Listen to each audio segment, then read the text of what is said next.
All right, 2 years ago, I top worked my crabapple tree with a Fuji Scion. So a Fuji branch I worked into the top of this tree when I cut it down.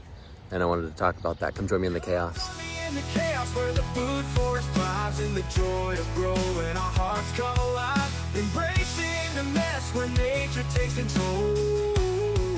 Come join me in the chaos. All right, so there's this thing that's grafting, and I know a lot of people talk about grafting, but a lot of people are also scared to do grafting, and I felt the same way when I first, before I'd actually done it. And it's actually extremely simple.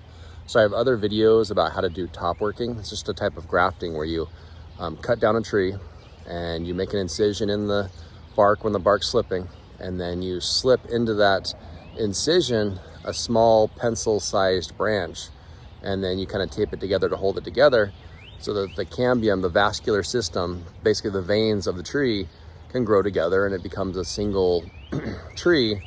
And what you're doing is you're using that rootstock, that part that's in the ground, and you're combining that with the part that's above the ground to get the best of two worlds. So you have this really established root system and you're combining it with a type of apple that you like. So this particular crabapple tree had the little tiny, like the little ones, not even like the normal sized apples, the little tiny ones. And so it's a huge difference to actually have normal apples. I mean, it's only June and zone 6. And so, I mean, these have only been growing for a few weeks, but they're already, just in the last week, they've doubled in size. And I actually have some that are turning, where's the red ones at? Let me switch the camera. All right, so as you can see, these ones are already getting those beautiful red hues that are characteristic of Fuji apples.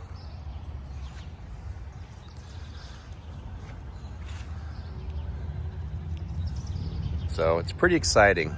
I mean, if you've done grafting before, you know what I'm talking about when you are able to see that success from grafting. But they're growing pretty quick.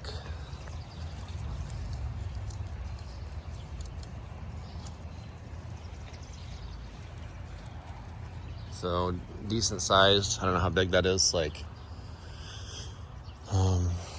yeah, whatever that size is. That's only June, so these are going to continue to grow. So I'm interested to see how big they get. And I might thin, just because this Scion is only 3 inches wide maybe, and I'm supporting probably a good 50 apples on that Scion, and I don't know if that's too many apples.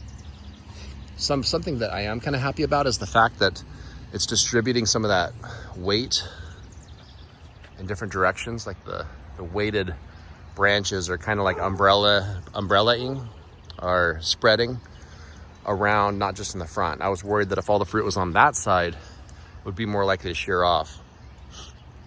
And then a strategy I used to kind of prevent these things from shearing off, I've talked about previously, but what I do is I put a deck screw. So this is highly recommended, to put a deck screw right through the Scion. Once it gets more than about an inch wide, I put like a 4-inch deck screw towards the rootstock trunk, just to kind of hold it there and reinforce it against the trunk. So when the winds blow and, birds land on it and things like that, you're able to have it reinforced, because I've had a few fail because the wind or whatever causes them to detach from the trunk.